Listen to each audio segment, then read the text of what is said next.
تعالیٰ علیہ وسلم کی پیدائش کے مہینے یعنی ربیع الاول میں داخل ہو چکے ہیں، اور اللہ تبارک تعالیٰ نے ربیع الاول کے مہینے میں ہم کو نبی کریم صلی اللہ تعالیٰ علیہ وسلم جیسی نعمت عطا فرمائی کہ جس سے بڑھ کر کوئی نعمت ہے ہی نہیں۔ اور اللہ تعالیٰ نے قرآن پاک میں نبی کریم صلی اللہ تعالیٰ علیہ وسلم کے تعلق سے فرمایا کہ ہم نے تم میں رسول بھیج کر، تم ہی میں سے ایک رسول بھیج کر تم پر احسان کیا۔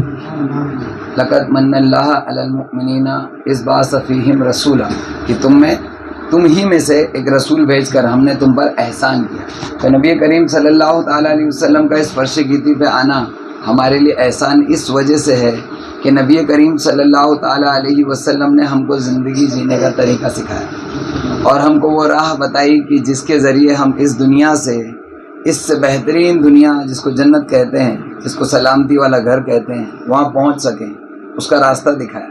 ورنہ ہم بھٹکے ہوئے ہو جاتے اور ان لوگوں میں ہوتے کہ جو پھر سے راہ نہ پکڑ پاتے۔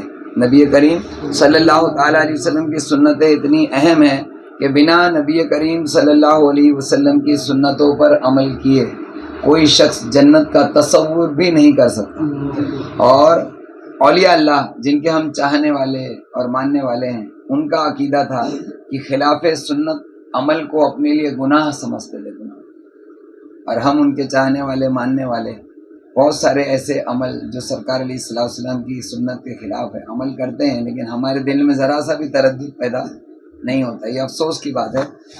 کوشش کریں، خدا را کوشش کریں کہ حضور علیہ الصلوۃ والسلام کی ہر سنت پر عمل کریں انشاءاللہ۔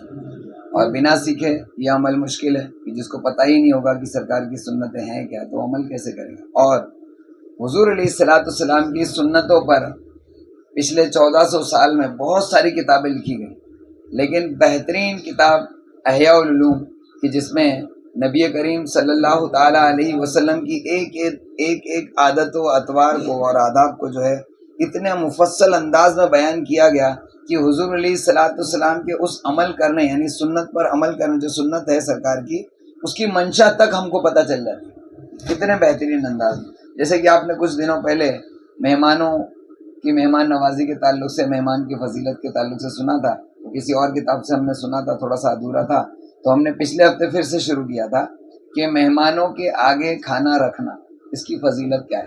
یاد ہے نا، پچھلے ہفتے یہی ہوا تھا نا، پچھلے درس میں ہم نے مہمانوں کے آگے کھانا رکھنے کی کیا فضیلت ہے، صرف ایک پیراگراف سنا تھا، صرف ایک پیراگراف، اور اس میں جہاں تک آپ کو یاد ہوگا، چلو میں پڑھ کے سناتا ہوں، کہ آنے والے احباب کو کھانا پیش کرنے کی بہت زیادہ فضیلت ہے۔ ہمارے پاس، ہمارے گھر آنے والے جو بھی احباب ہیں، جن کو مہمان کہتے ہیں، ان کے سامنے کھانا پیش کرنے کی بہت زیادہ فضیلت ہے۔ ابھی مہمان کی فضیلت نہیں، جو کھانا پیش کیا جاتا ہے نا، اس کی فضیلت کہی جا رہی ہے، کہ مہمان کے سامنے کھانا پیش کرنے کی بہت زیادہ فضیلت ہے۔ حضرت جعفر بن محمد رضی اللہ تعالیٰ عنہ فرماتے ہیں کہ جب تم دسترخوان پر اپنے بھائیوں کے ساتھ بیٹھو تو زیادہ دیر تک بیٹھو۔ یہ ساعتیں، یہ لمحے تمہاری عمر میں شمار نہیں ہوں گے، یہ لمحے تمہاری عمر میں شمار نہیں ہوں گے، یعنی اس کا اللہ تعالیٰ حساب نہیں لے گا۔ سبحان اللہ۔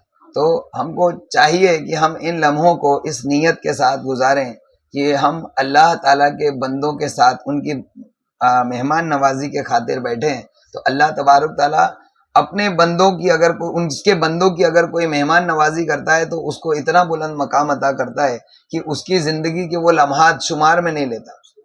اور اس کی تفسیر آپ اس طریقے سے سمجھ سکتے ہیں کہ وہ شمار میں نہیں لیتا سے مراد، یعنی وہ آپ کے لمحات، دیکھو ہماری زندگی کے لمحات یا تو نیکیاں ہیں یا تو گناہ ہے نا، لیکن جو نیکیوں سے بھی بڑھ کر بلند مقام ہوتا ہے نا، اس کو کہتے ہیں کہ جو شمار میں نہیں ہوتا۔ سمجھ میں آ رہا ہے؟ جس طریقے سے اللہ تعالیٰ نے سرکار علیہ الصلوۃ والسلام نے فرمایا کہ اللہ فرماتا ہے کہ روزے کی جزا میں خود ہوں۔ جو کوئی شخص روزہ رکھتا ہے، روزے کی ہر عمل کی نیکیاں ہیں، 1,00,000 نیکی، 1 کروڑ نیکی، 1,000 نیکی، 10,000 نیکی ہے نا، لیکن اللہ تعالیٰ نے کیا فرمایا کہ روزے کی جزا میں خود ہوں۔ تو اس سے پتہ چلتا ہے کہ روزہ کتنا بہترین عمل ہے۔ اس طریقے سے یہ ساعتیں جو ہیں وہ ہماری زندگی میں شمار نہیں ہوتی، تو کچھ زیادہ دیر بیٹھیں۔ اب وہ عمل کیا کریں اس میں، جب لوگوں کے ساتھ بیٹھیں تو، کیونکہ مسلمان کا کسی مسلمان کے ساتھ بیٹھنا خیر کے سوا کچھ ہوتا ہی نہیں. سرکار علیہ الصلوۃ والسلام نے فرمایا یا تو مسلمان یعنی اپنا منہ کھولے تو یا تو اللہ کا ذکر کرے یا نیکی کی دعوت دے یا برائی سے روکے. تو ہمارا کسی کے ساتھ بھی اٹھنا بیٹھنا اور کچھ دیر بھی اگر ہم وقت گزارتے ہیں تو یہ وقت سوائے نیکی کی دعوت، برائی سے روکنا اور اللہ کے ذکر کے سوا کوئی چوتھی چیز نہیں ہونا چاہیے.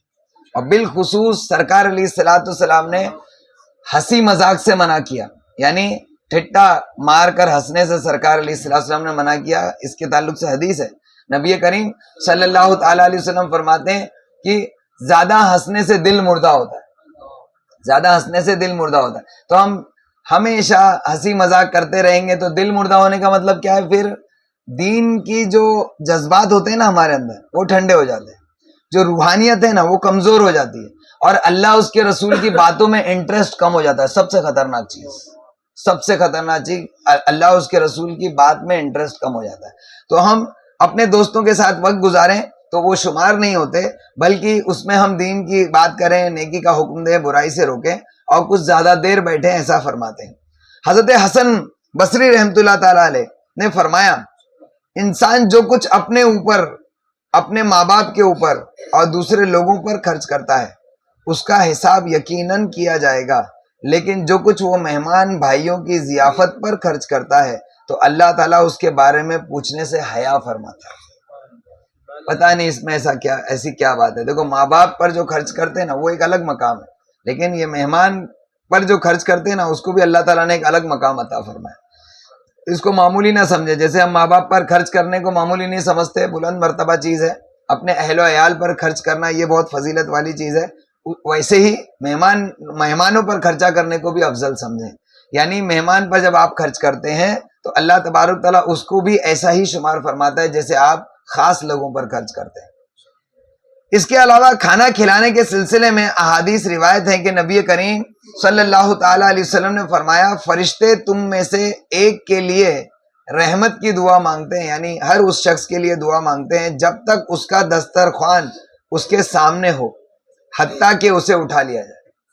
یعنی فرشتے اس شخص کے لیے رحمت کی دعا کرتے ہیں جب تک اس کے سامنے دسترخوان رکھا رہتا ہے. تو ہم کو چاہیے کہ ہم اس لمحے کا احترام کریں کہ جب ہم دسترخوان پر بیٹھے ہوتے ہیں نا، یہ جو ہے گپ شپ اور الٹی سیدھی حرکتوں کا وقت نہیں ہوتا. جب ہم دسترخوان پر ہوتے ہیں وہ لمحات جو ہے وہ بہت پاکیزہ ہوتے ہیں، تو ہم کو اس کو اچھی طریقے سے گزارنا چاہیے. سنت یاد رہے گی نا انشاءاللہ.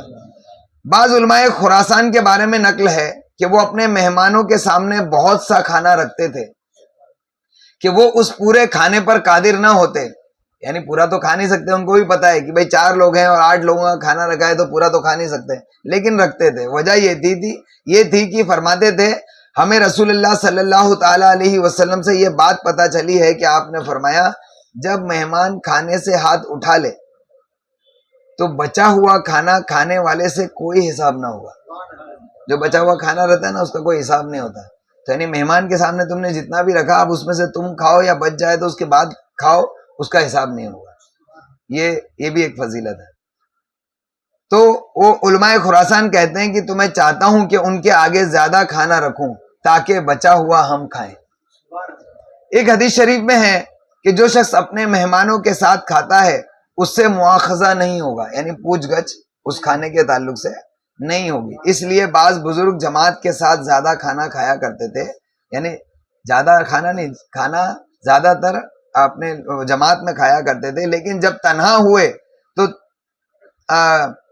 کم کھاتے. ایک حدیث شریف میں ہے کہ بندے سے 3 باتوں کا حساب نہیں ہوگا: سحری کے کھانے کا، افطاری کے وقت کا جو کچھ بھی کھائے، اور جو کچھ مہمان بھائیوں کے سامنے میں.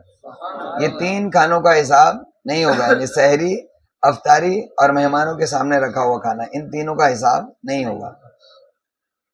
حضرت علی رضی اللہ تعالیٰ عنہ فرماتے ہیں کہ مجھے کھانے کے ایک سا ہوتا ہے 4 کلو کا، ایک سا پر مسلمان بھائیوں کو جمع کرنا ایک غلام آزاد کرنے سے بھی زیادہ پسند ہے. یعنی 4 کلو کھانے پر مجھے مسلمانوں کو جمع کرنا ایک غلام آزاد کرنے سے بھی زیادہ پسند ہے. پتہ چلا کہ یہ اتنا افضل کام ہے لوگوں کو کھانا کھلانا. حضرت ابن عمر رضی اللہ تعالیٰ عنہما فرماتے تھے کہ انسان کی سخاوت میں سے ہے کہ سفر میں اچھا سامان لے جائے اور اپنے احباب پر خرچ کرے. سامان یعنی کھانے پینے کا سامان لے جائے جو اپنے احباب پر خرچ کرے. صحابہ کرام فرمایا کرتے تھے کہ کھانے پر اجتماع عمدہ اخلاق میں سے ہے. یعنی تمہارے پاس جو کچھ کھانے کے لیے اس میں سب کو جمع کر لو تو یہ عمدہ اچھے اخلاق میں سے ہے. اور وہ قرآن پاک اکٹھے ہو کر پڑھتے تھے اور کچھ نہ کچھ کھا کر الگ ہوتے تھے. یعنی جب جمع ہوتے تھے تو قرآن پاک بھی پڑھتے تھے اور اس کے بعد اس لوگوں کو کچھ کھلا پلا کر اور اس کے بعد جدا کرتے. تھوڑا تھوڑا آگے آ جاؤ, پیچھے بیٹھنے کے لیے جگہ ہو جائے. کہا گیا کہ مسلمانوں کا محبت اور الفت کے ساتھ کفایت کرنے والی چیز یعنی کھانے پر اکٹھا ہونا دنیا سے نہیں بلکہ دین سے ہے.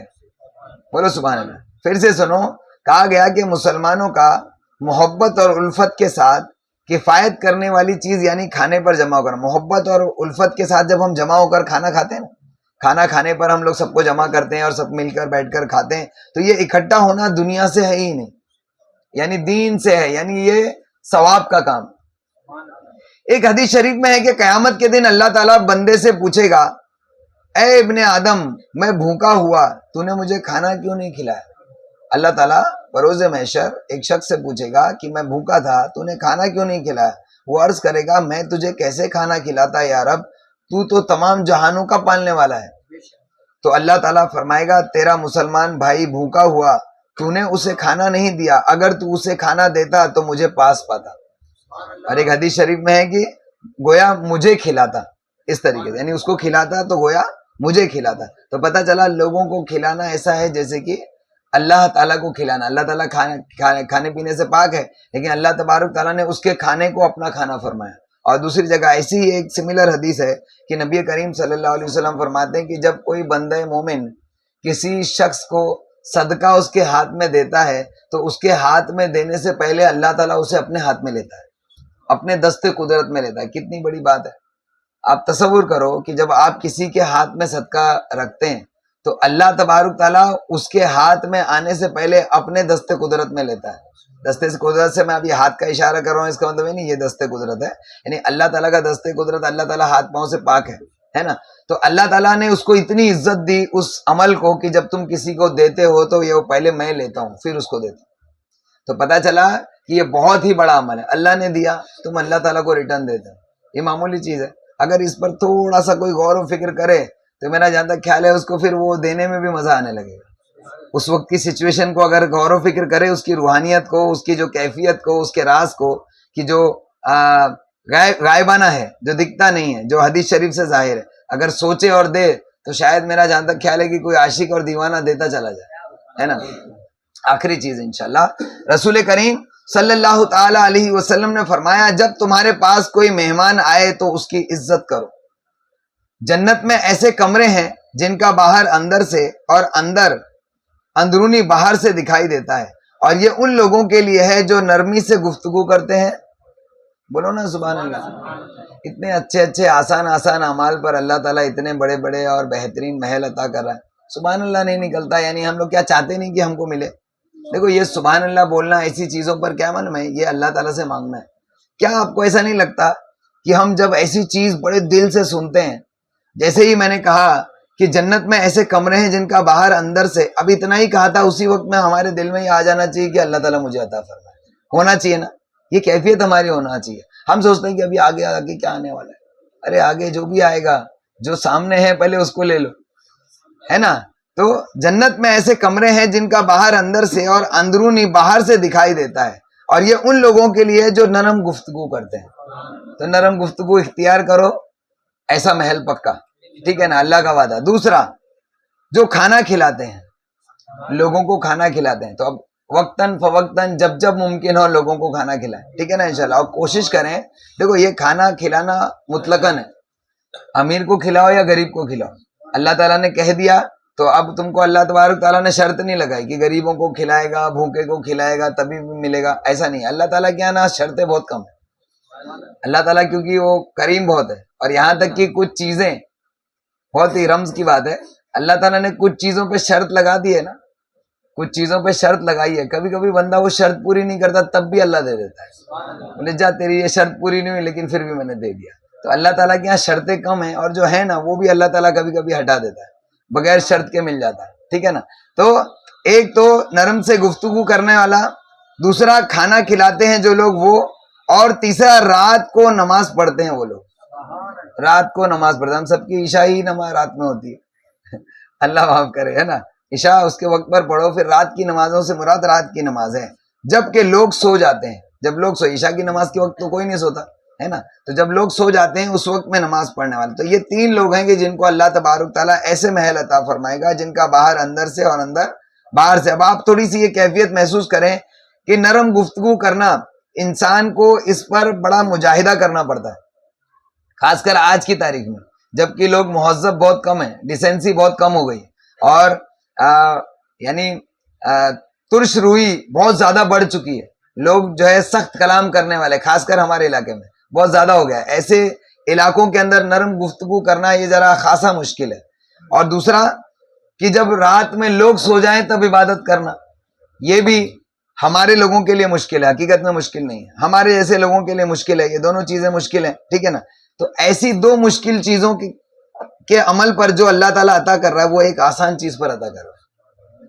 تو 3 میں سے جو آسان ہے, آپشن ملتا ہے نا کبھی ایسا کوئی چیز میں 3 میں سے 3 کوسچن میں سے ایک کا آنسر دینا ہے نا, 10 میں سے 10 مارکس ہوتا ہے نا ہم لوگ جب ایگزام دیتے ہیں. تو جب آسان والا ہے جو ہم آسان والا پریفر کرتے ہیں کہ بھائی آسان والا ہے جو اس میں مارکس مل جائیں گے آسان سے, تو ہم لوگ وہی غریب لوگ ہیں, سمجھ میں, جن کے اعمال کے ٹھکانے نہیں, جو ہمارے اعمال کی نیتیں صحیح نہیں, ہمارا اخلاص درست نہیں, اور ہمارے عمل کا طریقہ ہم کو پتہ نہیں, عمل کرتے ہیں تو اس کو پھینکتے پھرتے ہیں, یعنی برباد کرنے میں ہم پیچھے نہیں.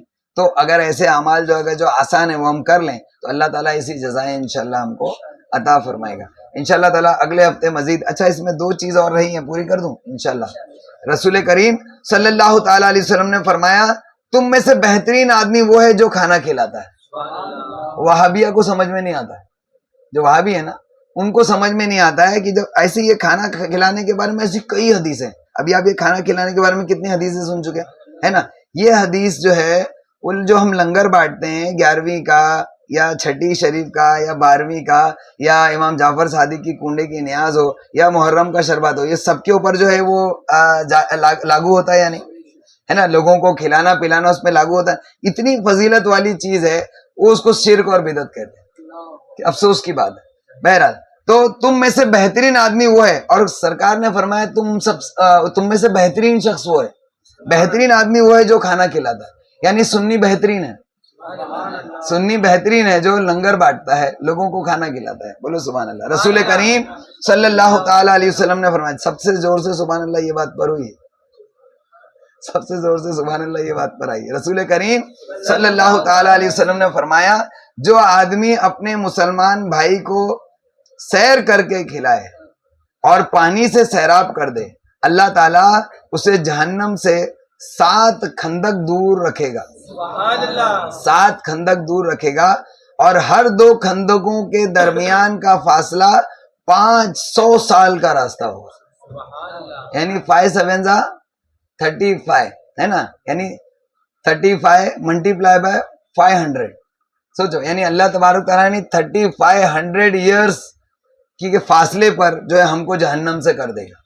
3,500 سال کے فاصلے پر اللہ تعالیٰ ہم کو جہنم سے کر دے گا کہ جو شخص اپنے مسلمان بھائی کو سیر ہو کر کھانا کھلائے, سیر سے مراد پیٹ بھر کر کھانا کھلائے اور اس کے بعد اس کو ساتھ میں پلائے بھی, تو اللہ تبارک تعالیٰ اس کو جہنم سے دور کر دے گا. جہاں تک اس کے آداب کا تعلق ہے تو کچھ داخل ہونے سے متعلق ہیں اور کچھ کھانا پیش کرنے سے تعلق رکھتے ہیں انشاءاللہ. یعنی میزبان کے داخل ہوتے وقت کی کچھ سنتیں ہیں, کچھ کھانا پیش کرتے وقت کی سنتیں ہیں انشاءاللہ تعالیٰ. میزبان کے یہاں مہمان کے جانے کے جو آداب ہیں انشاءاللہ اگلے ہفتے ہم سنیں گے. اچھا یہ انٹرسٹنگ ہے نا, یہ میرا پوچھنا بھی میں اس کو بے ادبی سمجھتا ہوں. حقیقت میں نبی کریم صلی اللہ علیہ وسلم کی ہم سنتیں بتا رہے ہیں اور میں پوچھوں کہ انٹرسٹنگ ہے, یہ بہت ہی غلط بات ہے میرے حساب سے, لیکن پوچھنا اس لیے پڑ رہا ہے کہ میں آپ کے اندر انٹرسٹ پیدا کرنا چاہتا ہوں. اگر اللہ نہ کرے کسی میں انٹرسٹ نہیں ہے تو یاد رکھنا, اگر تم کو اس میں انٹرسٹ نہیں ہے, جس کو سرکار علیہ الصلوۃ والسلام کی سنت میں انٹرسٹ نہیں ہے, وہ سوائے جہنم کے اس کا کوئی گھر نہیں ہے. یہ یقین کر لینا بالکل. اور جس کو جو سرکار سے محبت کرتا ہے, ربیع الاول کی ابھی کتنی دھوم دھام ہم کرنے کے لیے تیار ہیں نا, جو سرکار علیہ السلام سے محبت کرتا ہے اور سرکار کی آمد سے خوش ہوتا ہے, وہ سرکار علیہ السلام کے اٹھنے بیٹھنے اور نشست و برخاست کو سننے کو اگر انٹرسٹ نہ لے تو اس کو کیسے محبت والا کہیں گے؟ عاشق تو وہ ہوتا ہے جو حضور علیہ السلام کے تعلق سے اگر کوئی ایسی حدیث بیان کی جائے کہ جس میں سرکار علیہ السلام کے تعلق سے کچھ خاص اگر کوئی عمل نہ بتایا گیا ہو, سمپلی کوئی حدیث ہو, تب بھی اس پر سبحان اللہ بولتا ہے, کیونکہ بس نبی کریم صلی اللہ علیہ وسلم کا ذکر تو ہوا. اور یاد رکھنا حضور علیہ السلام کی جو سنتیں بیان ہوتی ہیں نا, اس میں حضور علیہ السلام کی نشست و برخاست ہی بیان ہوتی کہ سرکار ایسے آئے, ایسے بیٹھے, ایسے کھائے, سرکار نے یہ کہا, سرکار نے یہ پیش کیا. یہ ساری جو سرکار علیہ السلام کا چلنا پھرنا اٹھنا بیٹھنا ہے نا, یہ بیان کرنا یہ سب سے دنیا کا بہترین بیان ہے, کیونکہ اللہ تبارک تعالیٰ کو سرکار علیہ السلام کا ذکر ہی سب سے زیادہ پسند ہے. سمجھ میں, پوری دنیا میں سب کچھ جب فنا ہو جائے گا نا, سرکار کا ذکر فنا نہیں ہوگا. جب سب کچھ فنا ہو جائے گا, اللہ کے سوا کچھ نہیں بچا ہوگا نا, تو ایک چیز بچی ہوگی, وہ کیا ہے؟ حضور علیہ السلام کا ذکر. علماء کرام کہتے ہیں اس کی وجہ کیا؟ کیونکہ اللہ کے رسول صلی اللہ علیہ وسلم کا ذکر خود رب کرتا ہے نا, تو جب رب باقی رہے گا تو سرکار کا ذکر بھی باقی رہے گا. سب کچھ ختم ہو جائے گا لیکن سرکار کا ذکر ختم نہیں ہوگا. اس لیے حضور علیہ السلام سے محبت کرو اور دن رات ان کا چرچا کرو, ہے نا, ہر بات میں ان کا چرچا. اعلیٰ حضرت کا کوئی شعر یاد نہیں آ رہا, اتنا دمدار بات ہے یہ کہ ذکر ان کا اپنی عادت کیجئے اور وہ جو ملحدوں کی کیا مروت کیجئے, ہے نا, ہے یاد ہے. تو سرکار علیہ السلام کا ذکر جو ہے وہ شیطان کے سینے میں آگ لگاتا ہے اور عاشق رسول کے سینے کو ٹھنڈک پہنچاتا ہے. تو اگر ہم عاشق رسول ہیں تو ہم کو یہ ذکر جو ایسا دل کرتا ہے کہ بس بولتے جاؤ, لوگ سننے والے ہونا چاہیے, بولتے جاؤ اور سنتے جاؤ, سرکار کا ذکر کرتے جاؤ. جب سرکار علیہ السلام کا ایسا ذکر ہوتا ہے نا, اللہ کی رحمتیں جھماجھم برستی ہیں. یہ جو ہم باباؤں کے پاس اور مولاناؤں کے پاس ہم دعا تعویذ کے لیے دوڑتے پھرتے ہیں نا, گھر میں تکرے لگاتے ہیں اور نہ جانے کیا کیا عمل کرتے ہیں, وہ سارے اعمال جو ہے وہ بعد میں سرکار علیہ السلام کے ذکر پر جو رحمتیں برستی نا, آپ کی نہ جانے کتنی تکلیفیں ایسی دور کر دیتی آپ کو پتہ نہیں چلے گا. اس لیے اس ذکر کی محفل میں آؤ, اور اللہ کے واسطے یہ سیرت مصطفیٰ شروع ہوا ہے یہاں پر, وہ تو عین سرکار علیہ السلام کی یہ سنت ہے اور یہ سرکار کی سیرت ہے. بولو سبحان اللہ. جمعرات کے دن جو اجتماع ہوتا ہے اس میں سرکار کی سیرت اور سنت دونوں بھی بیان ہوتی ہے. اب اس میں لوگ لیٹ آتے ہیں تو کتنی غلط بات ہے. تھوڑا جلدی آؤ نا, 9:30 بجے ایگزیکٹلی اسٹارٹ ہوتا ہے. 9:30 بجے آ جاؤ تاکہ آپ کو سیرت پوری سمجھ میں نے آپ کو کہا تھا یہ تیسرا شاید درس ہوا ہے نا, ہاں دوسرا یا تیسرا درس ہوا ہے, ابھی اسٹارٹ ہی ہے. اگر آپ اس درس کو مکمل سن لیں گے, یہ کتاب کو مکمل سن لیں گے تو سیرت مصطفیٰ کمپلیٹ ہو جائے گا آپ کا. ایسے تو وقت ملتا نہیں, گھر میں ہوتے ہیں تو کتاب اٹھانے کی توفیق ہوتی نہیں ہم کو, تو کم سے کم یہاں بیٹھ کر اچھے سے سن لو. کریں گے نا انشاءاللہ. اللہ تعالیٰ سے دعا ہے اللہ تبارک تعالیٰ کہنے سننے سے زیادہ ہم سب کو عمل کرنے کی توفیق عطا فرمائے. نبی کریم صلی اللہ تعالیٰ علیہ وسلم کے نالین مقدس کے صدقے طفیل میرے مولا ہمیں دنیا اور آخرت کی تمام بھلائیاں عطا فرمائے. حضور علیہ السلام کی سنت سے محبت عطا فرمائے. حضور علیہ السلام کی سنتوں پر عمل کرتے کرتے موت عطا فرمائے. حضور علیہ السلام کے عشق میں جینے کی توفیق عطا فرمائے. حضور علیہ السلام کی دیوانگی میں زندگی گزارنے کی توفیق عطا فرمائے. حضور علیہ السلام کے دین کو دنیا میں پھیلانے کی توفیق عطا فرمائے. میرے مولا حضور علیہ السلام کا دیدار خواب میں عطا فرمائے, موت کے وقت عطا فرمائے, قبر میں عطا فرمائے, حشر کے میدان میں عطا فرمائے, جنت میں حضور علیہ السلام کا ساتھ نصیب فرمائے, ایمان کے ساتھ مدینے میں موت عطا فرمائے, جنت البقیع میں قبر عطا فرمائے. سبحان ربک رب العزت عما یصفون وسلام علی المرسلین والحمد للہ رب العالمین.